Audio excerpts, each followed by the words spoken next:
que un secuestro puede ser perfectamente una transacción comercial. Es decir, hay un precio de mercado, se habla sobre eso, se profieren amenazas, pero si el secuestrador es un profesional, esto no ocurre. Si el secuestro es una forma de conseguir poder, esto es diferente, pero también digamos que hay una serie de procesos que se pueden seguir. Pero llegado a un punto me di cuenta de que había muchas situaciones que podían ser resueltas de otra manera, que no era necesario que nadie saliera herido, que nadie fuera disparado, que nadie fuera golpeado. Empecé a aprender que habían técnicas que ayudaban a que se pudieran resolver situaciones de extrema complejidad con el uso táctico del lenguaje, con un método ordenado. Entonces estoy haciendo algo que es una palabra que se utiliza muy mal, que se llama el uso de la empatía. Y la empatía no es más que la capacidad de ver la emoción en la otra persona. Gracias por acompañarnos en un episodio más del podcast El Arte de Dirigir. Su amigo Enrique Espinosa, y el día de hoy tengo un invitado extremadamente especial, un muy buen colega, experto en la parte de crisis, en negociaciones de alta intensidad. Pero sin más preámbulo, me gustaría presentar a mi buen amigo Salva Vadillo. ¿Cómo estás, Salva? Qué gusto saludarte. ¿Cómo está tu día hoy?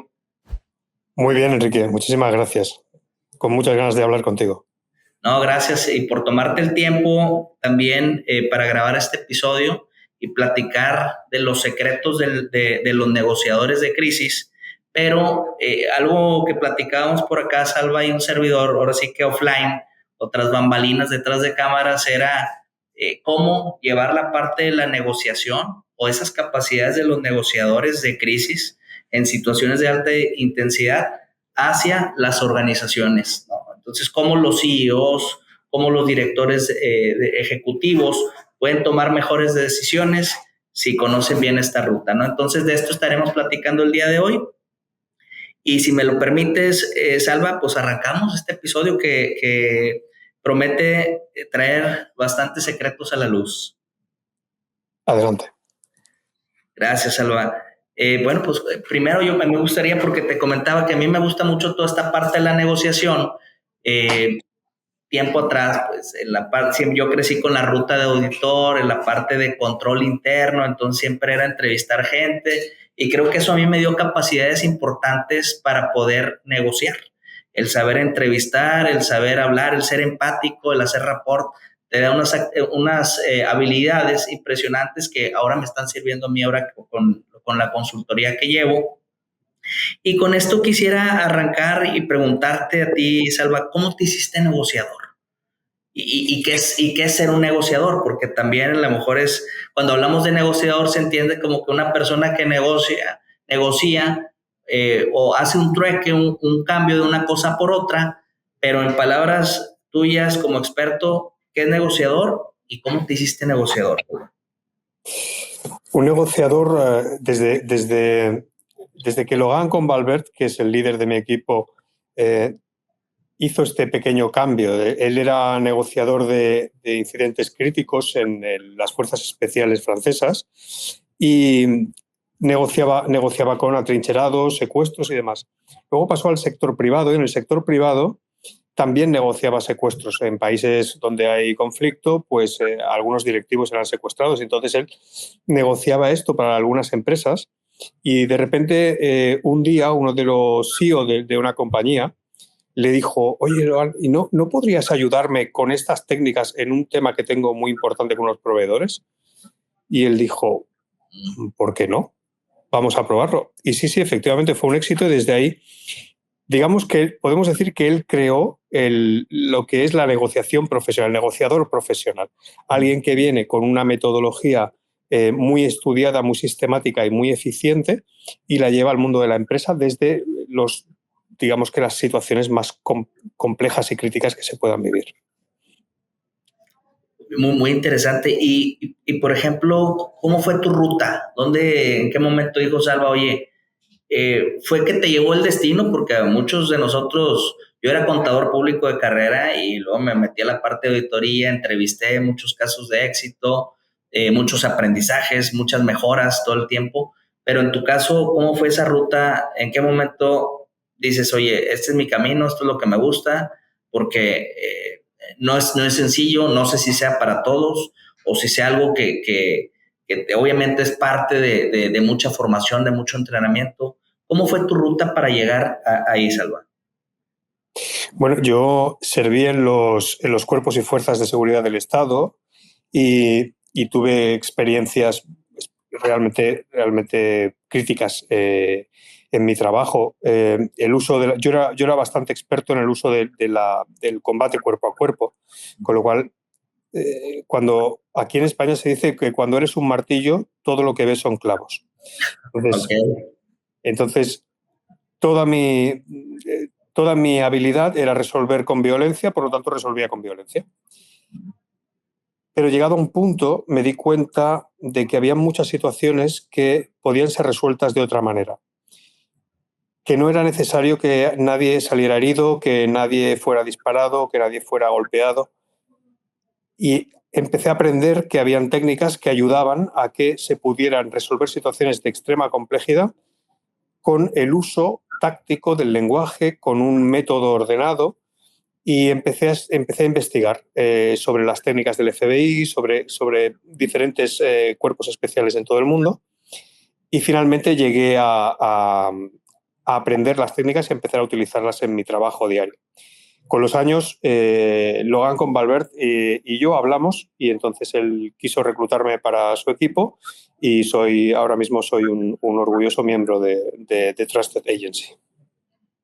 Muy bien, qué interesante. Oye, y por ejemplo, en la parte del negociador, o dentro de las capacidades que el negociador debe de tener, ¿qué consideras que es lo primero, lo esencial para poder decir, oye, soy un buen negociador, o hacer una buena negociación?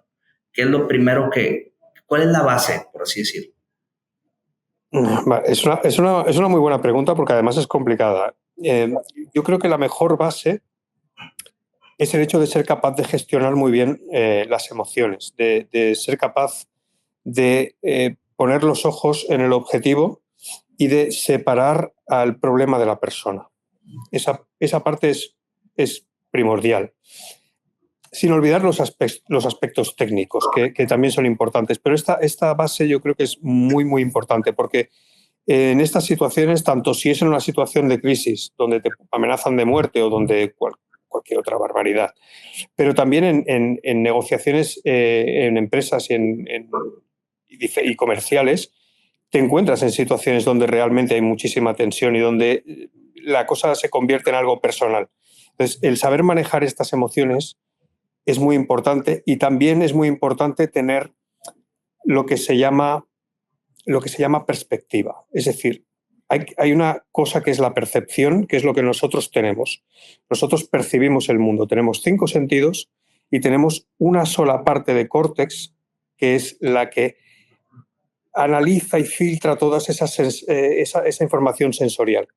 Claro, de esa sola parte, que es el córtex, de 5 sentidos que están enviando información, piensa que queda saturado. Entonces, lo que percibimos es una cosa, pero la perspectiva es otra. La perspectiva es cómo lo ves tú desde tu punto de vista, cómo me ves a mí, cuál es el fondo este que me he puesto tan bonito, cómo te parece mi ropa, cómo te parece mi pelo, mi barba. Si soy capaz de ver las cosas en perspectiva, no bajo mi percepción, entonces estoy haciendo algo que es una palabra que se utiliza muy mal, que se llama el uso de la empatía. Y la empatía no es más que la capacidad de ver la emoción en la otra persona. No sé si te he respondido a la pregunta, ¿eh? Sí, está muy claro. Y fíjate que sí, lo dijiste muy, muy bien, y con eso también me vino a mí a traer algunos recuerdos, y principalmente lo que comentabas. Y ahorita digo, a lo mejor cierro con esto. Hablabas de la empatía, y cuando el ser empático, el entender, el ponerse un poco en los pies de los demás, y lo uno con lo primero que comentabas, de el no ver a la persona, o sea, separar a la persona de la situación y ver la situación, literal la situación, el caso que tienes que resolver. Creo que eso te ayuda a tener un poquito más los pies en la tierra, la mente fría para poder tomar decisiones. Y eso ayuda mucho, ¿no? Y no lo hace, vamos a decirlo así, o lo hace justo el proceso de la negociación, o en mi caso, pasado en la entrevista. Pero entrando a la siguiente pregunta, para ti, ¿qué es una negociación de crisis extrema y de alta intensidad? Porque cuando escuchas este concepto, se escucha una situación realmente compleja. Y bueno, quisiera escucharlo de parte de ti. ¿Qué tipo de casos o ejemplos son estas crisis de alta intensidad? Mira, por ejemplo, para mí, dentro de que los secuestros son de muy alta intensidad, las situaciones donde he vivido realmente una intensidad crítica para mí han sido los atrincheramientos. O sea, son personas que, por el motivo que sea, acaban encerradas con rehenes. Es como un secuestro de oportunidad, realmente no quería secuestrar a nadie, o sí, o a lo mejor es alguien de la familia, o es su esposa, o son sus hijos. Estos atrincheramientos que son provocados por una situación emocional de una alteración enorme, estos son los que a mí siempre me han parecido más complejos, más interesantes a la hora de manejarlos, porque un secuestro puede ser perfectamente una transacción comercial. Es decir, hay un precio de mercado, se habla sobre eso, se profieren amenazas, pero si el secuestrador es un profesional, esto no ocurre. Si el secuestro es una forma de conseguir poder, esto es diferente, pero también digamos que hay una serie de procesos que se pueden seguir. Hay secuestros políticos, hay secuestros ideológicos, hay de muchos tipos. Los atrincheramientos son, en la mayoría de casos, situaciones fortuitas, simplemente ocurre en ese momento porque la persona está extremadamente alterada y es para mí apasionante intervenir en ellos. Oye, y una pregunta, ¿no? En mi experiencia, porque también veo un poquito la parte de gestión de riesgos y en algún momento me tocó, pues, siempre cuando ves gestión de riesgos, estos temas no los puedes hacer a un lado en la continuidad de los negocios, ¿no? Siempre hay que tenerlo dentro del mapa de riesgos.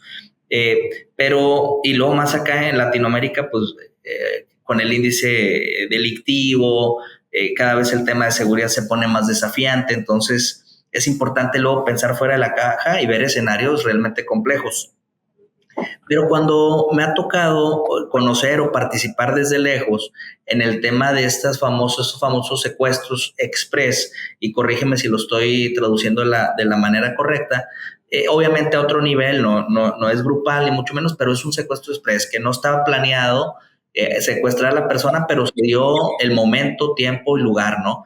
Sí. Estas personas que están muy nerviosas porque quieren cobrar algo, quieren conseguir algo de dinero, lo primero que hay que hacer es tratar de rebajar esa tensión y de tratar de conectar con ellos de alguna manera para que estamos todos en el mismo... Es lo que nosotros en negociación comercial, pero esto se hace en negociación de crisis, es verbalizar un objetivo común compartido. Oye, mira, estamos hablando para encontrar una solución a esta situación entre los dos y yo estoy aquí para ayudar. Entonces, traerlo un poquito, como dice Logan con Valverde, en nuestro método existe, es llevarlos al punto de realidad. Pues, por ejemplo, ahora no sé cómo está, pero él comentaba hace un tiempo que en México, por ejemplo, el secuestro express está a unos $30,000, más o menos. Este viene a ser el rescate. No sé cómo está ahora, ¿eh? Bueno, pues claro, si piden $1 millón, esto está fuera de la realidad. Por lo tanto, hay que traerlo al principio de realidad. Ya, buen punto. Oye, y trasladándonos al tema del negocio, ahora sí, con todos estos secretos que nos has comentado, ¿cuál es el paso que debe dar una organización? Porque cuando hablas de negociador, luego normalmente volteas a ver al experto ejecutivo de ventas o al experto ejecutivo comercial o al CEO, pero realmente ¿qué ruta deberían seguir en las organizaciones para realmente ser negociadores? Ya sea en transacciones importantes financieras, de consolidación de empresas, de compra de producto, de materia prima o venta de producto. ¿Qué capacidades o cuál es la ruta que debe de seguir el empresario para poder llegar a ser un buen negociador? Bueno, dos cosas importantes. La primera, cuando eres el CEO de una compañía, no deberías negociar. El decisor, la persona que decide, no debe negociar, así como el negociador no debe decidir, por diferentes elementos. Porque el CEO que está negociando pierde la visión estratégica. Se introduce en la parte táctica, en la guerra sobre el terreno, y por lo tanto pierde visión. Eso es una de las cosas. Otra cosa es, por ejemplo, la sensibilidad del ego. Es decir, alguien puede decir algo que te provoque de forma que tú decidas no aceptar o no cerrar un acuerdo o echarte atrás porque te han hecho perder la cara. Otra cosa puede ser, por ejemplo, la inflación narcisista. Es decir, la otra parte se reúne con el CEO, que es muy importante, y por lo tanto dice, si se reúne conmigo el CEO, es que debo ser alguien importante, por lo tanto voy a pedir mucho más de lo que estaba pidiendo. Esto por un lado. Aclarado esto, a nivel técnico, nosotros tenemos el método son 8 preguntas muy importantes. Lo primero es, ¿qué ocurre con esta negociación? ¿Me estoy jugando algo muy importante? Cuando me juego algo muy importante o hay mucha presión del tiempo o hay presión de las jerarquías o presión de los socios, ¿en qué intensidad emocional me encuentro? Es decir, entro en visión de túnel, tengo una baja carga cognitiva que no me permite pensar y decidir. Todos los que estamos, cuando nos jugamos mucho, no somos capaces de decidir correctamente ni de pensar en diferentes opciones. Tanto, lo primero que debemos prepararnos es eso. Lo segundo es entender exactamente qué es lo que está en juego para nosotros, qué nos estamos jugando. ¿Es dinero? ¿Es el ego? ¿Es el respeto? ¿Qué es? Porque a veces se piensa que nos jugamos dinero y en realidad nos estamos jugando otra cosa. Entender esto es muy importante. Después tenemos que estudiar la relación de poder real, es decir, la relación de poder entre las partes. ¿Tengo más poder que la otra parte? ¿La otra parte tiene más poder que yo? Esto se puede calcular. Nosotros lo hacemos con números, lo podemos calcular. Escogemos cada eje de la negociación, cada situación y ponemos favorable, desfavorable, neutral. Muy favorable, es muy importante, poco importante, nada importante. Y hacemos el cruce. Y la relación de poder es algo que sobre todo es una percepción y que puede cambiar durante el proceso de la negociación. Recordemos que una negociación es una situación en la cual hay que llegar a un acuerdo tras un desacuerdo expresado por las partes y en el cual se van a hacer ciertas preguntas o vamos a utilizar algunas técnicas para conseguir que nos den la información. Entonces, cuando llegamos a la parte de relación de poder, lo tenemos claro, tenemos que diseñar un mandato que nos permita utilizar no el eje de precio, condiciones y, no lo sé, plazos de entrega. No. Que tenga todos los ejes posibles para que podamos presentarnos de una forma mucho más dinámica y negociar cada cosa, porque el precio no es lo importante siempre. A veces el precio para ti puede ser muy importante, pero resulta que si te ofrecen unos medios de pago muy, muy rápidos, muy flexibles, pues a lo mejor puedes bajar el precio y entonces puedes aceptar ciertos plazos de entrega o, en fin, o la comunicación que se va a hacer. Son muchos ejes. Si llevas más de 2 ejes preparados, estás por delante del otro, seguro, porque la gente se prepara en precio y poca cosa más.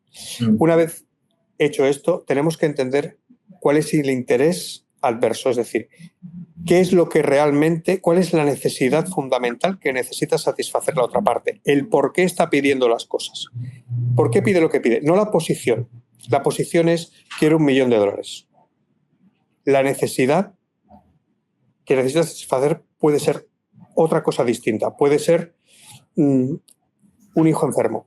Puede ser que quiere comprarse una villa. Puede ser que quiere un Ferrari. Cualquier cosa. Pero no es la posición. La posición es una cosa, el interés es otra. Normalmente no van juntos. Saber esto es muy importante. Y una vez que tenemos esto, tenemos que ser capaces de verbalizar el objetivo común compartido. ¿Por qué estamos aquí? ¿Para qué estamos aquí juntos? ¿Qué tratamos de conseguir? Y luego las otras más 2 son el proceso de la negociación y el engagement, que es la parte de conseguir que esos acuerdos queden cerrados de forma que se puedan implementar. Y te he dado todo un recorrido acerca de nuestro método de negociación del cual los 6 primeros son preparación. Negociaciones 80% preparación, 20% intuición entrenada. Disculpa. Oye, la respuesta tan larga. No, gracias, estuvo muy completa, estuvo muy interesante y es toda una ruta. Ahorita mencionabas interés y posición. Corrígeme, Salva. ¿Cómo se puede diferenciar? O sea, ahorita lo explicaste de una manera con toda esta ruta, pero para concentrarme un poquito ahí, interés y posición, ¿cómo se puede diferenciar? Bueno, por norma general, porque las posiciones o no son realistas o no están, o son inconscientes, es decir, ni siquiera sabe que no es realista. Te explico un ejemplo que es el inicio de lo que hace que se inicie la negociación. No sé si recordáis las Olimpiadas de Múnich del 72, donde el grupo terrorista Septiembre Negro secuestra a los atletas israelíes. Los secuestradores hacen una demanda de la liberación de 292, creo que 292 presos que están en las cárceles de Israel. Complejísimo el caso. Lógicamente, Golda Meir, la primera ministra de Israel, dice no, de ninguna manera, porque no vamos a iniciar ahora un proceso en el cual nos secuestren atletas o personas para liberar presos. Por lo tanto, eso no se va a hacer. Y una vez que no se puede satisfacer esa posición de los secuestradores, la única solución que ven es enviar a las fuerzas especiales y disparar. Todos los atletas resultaron muertos y casi todos los secuestradores y muchos policías. Porque no se diferenció posición de interés. ¿Cuál era el interés real de los terroristas de Septiembre Negro? Era que el mundo supiera su causa. Por lo tanto, querían comunicación. ¿Qué es lo que quiere alguien cuando nos hace una demanda? Seguro, casi seguro no es la demanda. Hay un interés oculto. La forma de llegar a esto es mediante buenas preguntas o mediante técnicas de licitación, técnicas que provienen del UMINT, de la inteligencia de fuentes humanas, que nos permiten llegar a un punto en el cual esta persona nos da esa información. Mira, una de las formas más fáciles de conseguir información es diciendo algo erróneo para que te corrijan. Cuando tú preguntas a alguien, puedes esperar que te mienta, pero cuando alguien te corrige, siempre dice la verdad. Interesante. ¿Y es válido hacer ese tipo de, vamos a decir, trucos, hacks, para verificar también el nivel de la credibilidad de la persona o de la integridad de la persona? Y yo creo que todo lo que sea ético, es decir, que esté dentro de las normas de la propia negociación, es útil. De hecho, las técnicas de escucha activa de Carl Rogers se utilizan. ¿Son éticas? Sí, claro que lo son. Son técnicas como el parafraseo, como el resumen, como el eco, como los animadores. Son técnicas que todo el mundo acepta. Y también hay técnicas que nosotros tenemos, las técnicas de cuestionamiento táctico, pues que son proyecciones, giros, extensiones, preguntas de control, pregunta flexible, investigación flexible, pregunta indirecta. Tenemos una serie de técnicas que nos permiten, durante una conversación, conseguir extraer información. Oye, sí que qué interesante entrar profundizando, por ejemplo, ahorita hablas preguntas de control. ¿Cómo es un ejemplo una pregunta de control y creo que comentabas pregunta indirecta, ¿no? Sí, mira, una pregunta de control es aquella en la que voy a limitar las opciones a 2. Si tú me dices, Salva, me gustaría hacer un podcast contigo, tiene que ser la semana que viene, yo te diría, ¿el lunes o el jueves? Ya. Porque así limito, controlo que esto va a ir por ahí.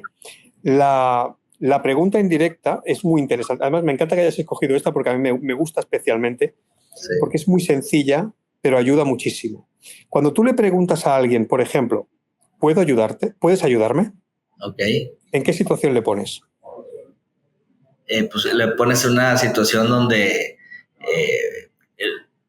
vaya, lo comprometes, ¿no? O sea, estás comprometiendo a la persona en ese caso, ¿no?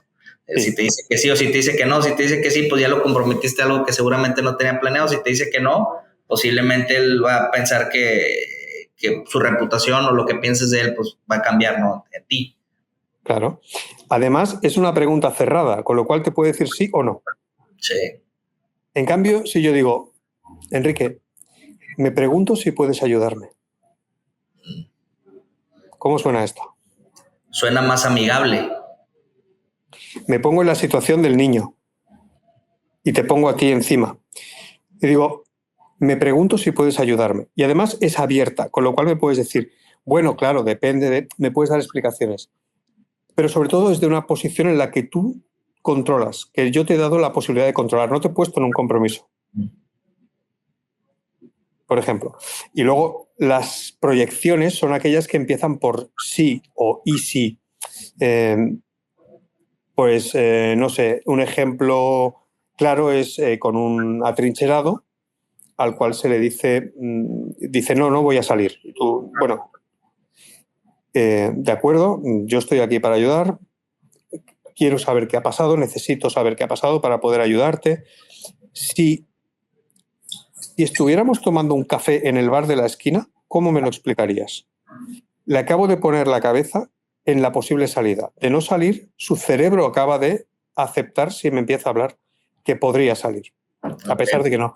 Si yo, por ejemplo, para acabar de firmar un acuerdo o un contrato en una negociación, podría preguntar, si esta condición no se cumple, ¿qué, ¿cuál va a ser la sanción por esto? Si no se cumple, entonces, ¿cuál es la sanción? Y esta es una pregunta abierta, pero podría decir, una proyección abierta, pero podría decir, si esta proyección no se cumple, ¿eres consciente de que va a haber una sanción? ¿Sí o no? Estás cerrada. Ya. Pues, ¿cómo utilizamos todo esto? Es lo que hace que consigamos entrar en el círculo de confianza de la otra persona y conseguir respuestas. Porque al final la confianza solo significa una cosa, predictibilidad. Significa que puedes predecir el comportamiento de otra persona. No significa nada más. No es algo bueno o algo malo. Oye, y por ejemplo, ahorita que hablas, digo, porque ahorita mencionaste varios autores, perdóname, varios libros, hablaste ahorita de Hume, fue uno de ellos, me ha tocado leer algunos, pero quisiera hacerte esta pregunta para confirmar lo siguiente.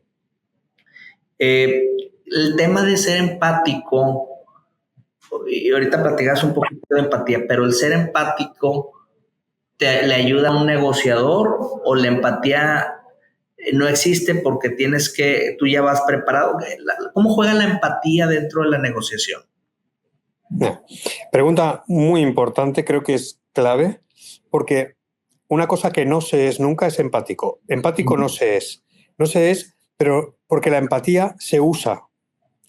La simpatía, simpazos, cuando compartes la emoción, yo puedo ser simpático, es decir, compartir tus emociones. Pero la empatía, empazos, del griego, lo que significa es emoción en el otro. Yo la veo, yo la verbalizo y yo la valido. Nada más. Okay. Si yo no soy capaz de utilizar la empatía en una negociación, si no pienso en nada más que en mí mismo, la negociación no se va a llevar a cabo. Ya. En una situación de crisis, lógicamente esa persona está como está por algo. Si alguien está gritando, ¿por qué crees que alguien grita? Porque tiene miedo a lo desconocido, o que sabe que pues va a haber un impacto negativo. Si alguien te grita a ti, ¿por qué grita? Puede ser que esté asustado, puede ser que esté enojado, perdió el control de sus sentimientos, de sus emociones, perdona. Pero la base que hay detrás, la necesidad real es sentirse escuchado. Alguien grita, si tú alguna vez has gritado, yo sí he gritado, es porque sentía que no me estaban escuchando. Por lo tanto, lo que yo tengo que ver es la emoción detrás del comportamiento. Y esa emoción detrás del comportamiento es que necesita ser escuchado. Por lo tanto, yo inicio un proceso de escucha. Lo primero que hago es decirle, ¿puedes, por favor, explicármelo más despacio para que yo pueda entenderte? Y como no se puede gritar despacio, baja el tono de voz. Y entonces le digo, veo que estás muy alterado porque esto, aquello, depende de lo que haya visto. Noto tu enfado, noto tu ira. Yo no sé cómo yo me sentiría si me hubiera pasado esto. Esto te ha pasado a ti, solo a ti. Y no lo puedo saber. Estoy aquí para que lleguemos a una solución, para escucharte y para entender qué es lo que ha ocurrido.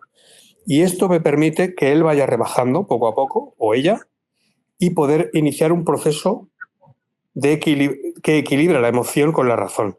Porque cuando la emoción está arriba del todo no se puede razonar. Es imposible. O sea, si tú ves a alguien que está muy alterado y tratas de razonar con esa persona, estás perdiendo el tiempo. Tienes que dirigirte a su emoción. Ya, muy interesante. Fíjate, qué buen hack estás compartiendo, Salva. Digo, para todos los que están escuchando o van a escuchar este episodio, por favor apúntenlo. Y ahorita, pues al finalizar, Salva nos va a compartir también sus redes sociales, lo que hace, cómo localizarlo, porque esto es oro molido. Fíjate que se puede decir que mucho de esto, obviamente, todos lo hemos vivido en alguna etapa, pero o te salió bien porque tuvimos suerte, o te equivocaste y perdiste una negociación, o no obtuviste lo que querías por no entender esta ruta, ¿verdad? Pero fíjate, hay algo que a mí me gusta mucho, Salva, y que de repente hay algunos clientes que me dicen, inclusive me han contratado para participar solamente en juntas con los equipos directivos. Y posiblemente sea, digo yo, mi experiencia, por así decirlo, la he forjado porque desde muy joven he estado en comités, en juntas de auditoría interna, presentando reportes a altos ejecutivos. Entonces siempre he estado en esas mesas y es algo que me encanta, el tener muy claras las formas, cómo se llevan a cabo en las reuniones. Pero también, a ver, quiero hacerte una pregunta, a ver qué opinas. Cuando en una reunión directiva, ¿qué pudiera ser lo más eficiente para que tú, como un ejecutivo todavía no senior, sino un gerente medio que busca escalar, cuál pudiera ser la primera habilidad que pudiera requerir para que sea un buen negociador? Porque en todo momento estamos negociando y digo, tú me lo explicarás, tú lo conocerás mejor, pero todo el tiempo estás negociando, negociamos con nuestros hijos, negociamos con nuestra esposa, nuestra pareja, nuestro esposo, nuestros padres. Todo el tiempo estamos negociando algo, ¿no? En la tienda, cuando adquieres un producto, cuando vendes un producto, en todo momento hay negociación. Y creo que a mí lo que me ha ayudado es que pues desde muy joven he estado participando en estas juntas. Entonces cuando presento algo con un equipo directivo, algo que me ayuda mucho es a tener la templanza para saber explicar, porque hay reuniones en esas mesas que son muy complejas, que son muy complicadas, y se sale incluso a veces la situación un poquito de control. ¿Qué crees que es la capacidad que debe de tener aquel presentador que está en una junta directiva para que su negociación o lo que busca plasmar, si va a vender un proyecto, empiece por la mejor ruta, no se salga de control? Porque a mí me ha tocado en el pasado que empiezan las discusiones o empiezan las negativas y te desbaratan, ¿verdad? El que está presentando pues ya siente que ya no se puede reactivar nuevamente. Y algo que a mí me ha ayudado mucho es cuando hay conflictos entre las partes, siempre la templanza y busco calmar las cosas y llegar a acuerdos. Pero tú eres muy, vamos a decir, muy metódico. Y para ser más objetivo en la pregunta es, ¿cuál pudiera ser la mejor manera para llegar a un buen acuerdo en una junta directiva donde la situación ya se está saliendo un poquito de control, entre otras partes, y tú estás ahí en medio? Bueno, lo que has dicho es importante, tener templanza y saber. Nosotros tenemos un debriefing emocional que se llama Critter.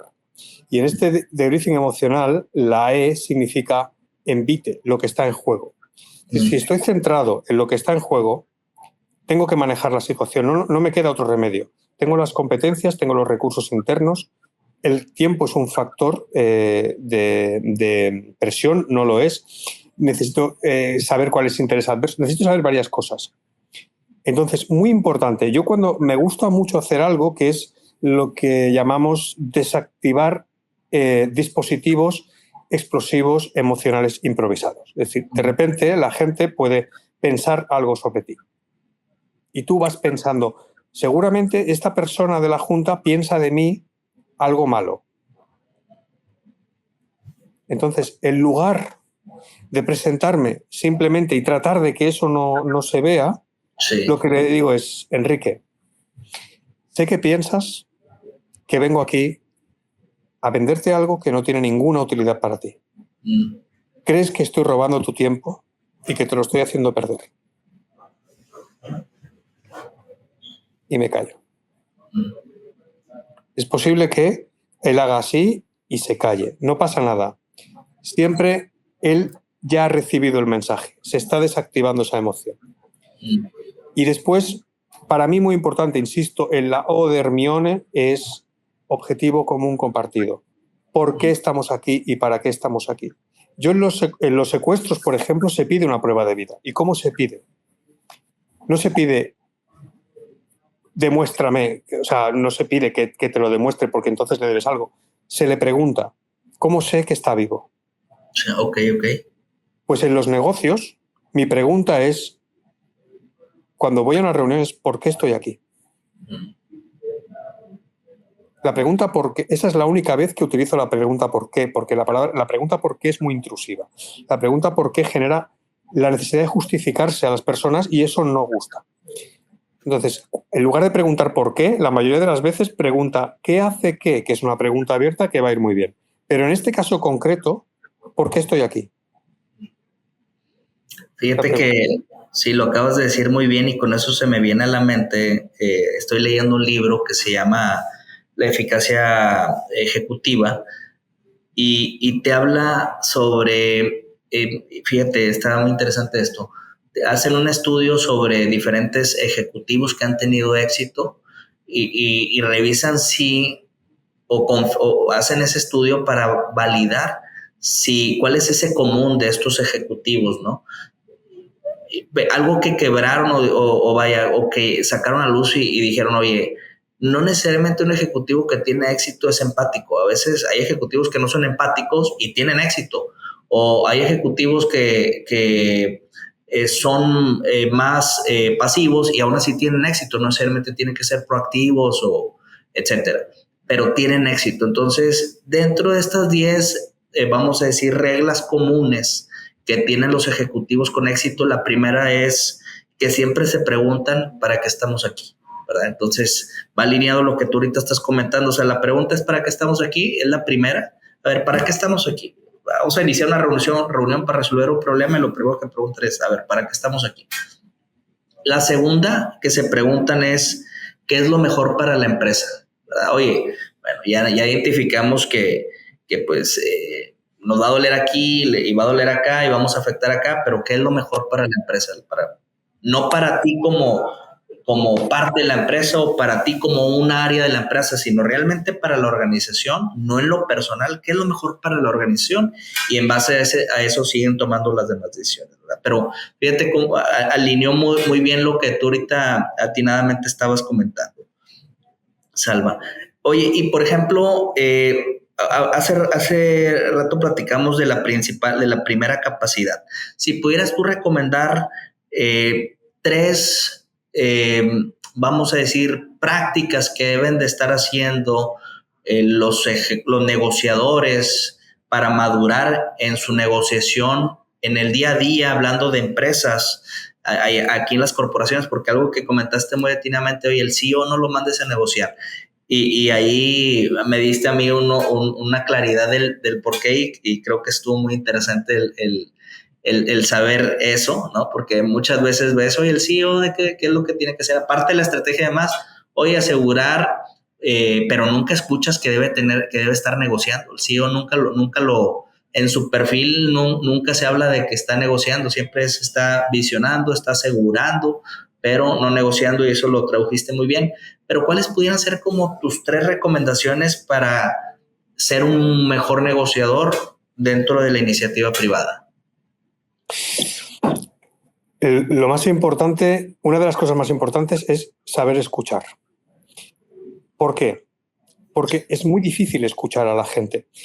Nos cuesta mucho escuchar a los demás. Y es básicamente porque pensamos 4 veces más rápido de lo que hablamos. Así que cuando alguien nos está hablando, ya estamos rellenando lo que va a decir después. O estamos pensando en lo que vamos a decir después. Y nos adelantamos incluso a veces a las palabras del otro y ponemos palabras en su boca que realmente no iba a decir. La capacidad de escuchar es muy importante porque nos da información. Cuando en una reunión, cuando me tengo que reunir con personas que quieren hablar conmigo por mis servicios y por lo que hacemos en la agencia, realmente yo hablo como mucho un 20% del tiempo, pero normalmente hablo menos. O sea, supuestamente yo voy a vender, pero quien habla es la otra persona.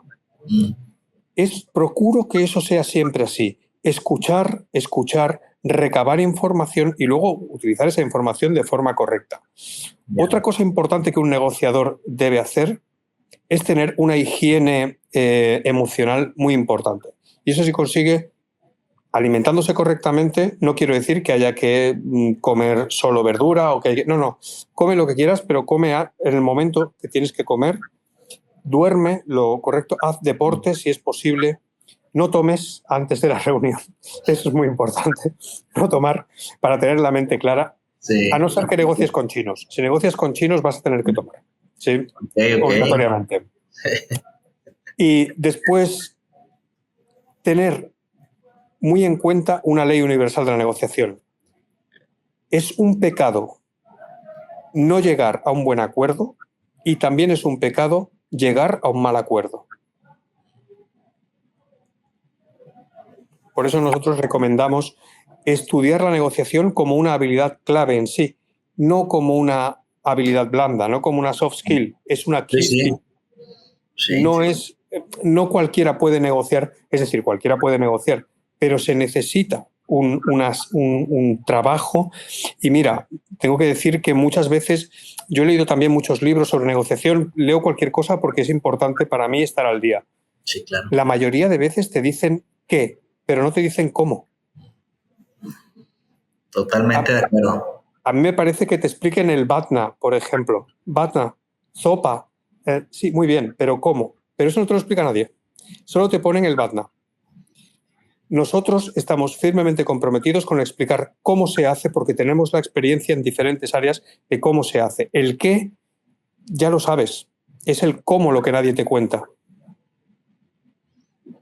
Sí, totalmente. Fíjate que ahorita que hablas del qué y el cómo son 2 caminos, hay un gap importante entre uno y otro, ¿no? Como dice, acá hay un dicho en México de la cuchara a la boca se te cae, o del plato a la boca se te cae la sopa, ¿no? Entonces, yo creo que hace mucho sentido con lo que comentas, pero sí, fíjate que es bien importante todo esto que nos comentas porque pues estamos negociando, lo comentaba hace rato, todo el tiempo.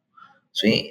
A mí me han dicho que soy buen vendedor pero mal cobrador, entonces pues vas mejorando y pues si ya sé vender, pues bueno, hay que saber cobrar, pero también ahorita y me voy a salir tanto del contexto, ahorita que comentabas del escuchar, yo creo que yo tengo una oportunidad que cuando alguien me está explicando algo, quiero adelantarme lo que me está explicando y darle la respuesta. No lo dejo que termine y yo termino hablando, ¿no? Entonces, el saber escuchar, pues es lo número 1 dentro de estas 3 recomendaciones que nos compartes, ¿no? Y yo creo que es lo principal, obviamente lo digo firmemente, en toda negociación, ¿no? Oye, escuchas, te ofreces, qué emoción estás detrás inclusive con el jefe directo, ¿no? Estás con tu jefe directo y quieres venderle un proyecto, pues explicas, y luego el saber escuchar también su opinión, ¿verdad? El dejarlo también saber qué piensa, qué opina, pues es importante en toda esta parte de la negociación, ¿no? En resumen, en resumidas cuentas, lo que trato de decir es que la negociación la ocupas en todo momento, en todo lugar, y es clave es la clave del éxito en muchas cosas que te propongas. Estimado Salva, pues estamos casi por concluir este episodio. A mí me gustaría que nos compartieras tus redes sociales, dónde te encuentran, Salva. Digo, yo te encontré por LinkedIn, pero no sé si también vía Instagram, en YouTube, ¿dónde te encuentran? Lo más sencillo es por LinkedIn. Sí, LinkedIn es Salva Vadillo, sin misterio. Y en Instagram es Salva Vadillo también, Salva Vadillo el negociador. Lo lleva mi equipo de marketing maravilloso. Yo casi no entro en Instagram, pero si alguien me escribe, desde luego respondo. Sí, creo que es Salva Vadillo el negociador, ya me encontrarán. Buenísimo, pues ya aquí están apareciendo tus redes y estoy seguro que va a ser muy importante que te contacten porque yo que siento que tengo cierta experiencia ahorita en 45 minutos aprendí cosas muy importantes y otras que pensé que eran las correctas, me di cuenta que no eran las correctas o que las necesitaba mejorar, entonces bien valioso aprender acompañado de un experto, en este caso que me acompañó Salva, pero algo que sí pudiera decir mi querido amigo es que supe negociar bien contigo para que me aceptaras la grabación del podcast a la primera, entonces ahí me voy a poner una palomita. Estoy de acuerdo, lo hiciste muy bien, pero es que entre gente de bien, con educación, y cuando se percibe ese respeto y ese cariño, es fácil decir que sí. Te felicito porque realmente lo hiciste estupendamente. Gracias, Salva. No, la verdad, digo, al contrario, gracias a ti. La verdad es que por sumarte al proyecto, te agradezco. Es el primer episodio de esta temporada 2 del 2025. Vamos a abrir con broche de oro. Espero que platiquemos otra vez en este año y profundizamos más en otro tema. Me gustó mucho lo que comentaste sobre la ecuación, que todo lo cuantificas en ese sentido. Para llegar, creo que hablabas de... bueno, por aquí lo anoté, pero se me fue. Pero La por aquí... relación de poder. Sí, muy interesante. Después profundizamos un poquito más ahí y podemos hacer aquí un breve taller, está muy interesante. Te aprendí bastante, Salva. Gracias por compartir de tu vasta experiencia. Por ahí, si escuchan este episodio, no duden en buscar a Salva Vadillo. Te contesta muy rápido. Digo, la verdad es que cada que por ahí me acercaba contigo, recibí una respuesta muy rápida. Entonces, nomás para no obviar, Salva, estás en España, ¿verdad, Salva? Exacto, estoy en España todavía porque me jubilaré en México. Ok, bueno, pues por acá te vemos, acá te recibimos. Y si andas por acá, digo, yo tengo pendiente ir para allá. El año pasado traía ganas también ahí de entrar a uno de tus talleres que das. Por alguna razón no se pudo ir por parte de la agenda, pero espero primeramente este año saludarte por allá. Me da gusto que nos hayas acompañado y a todos aquellos que escuchan El Arte de Dirigir. Les mando un grato saludo y nos vemos en un siguiente episodio.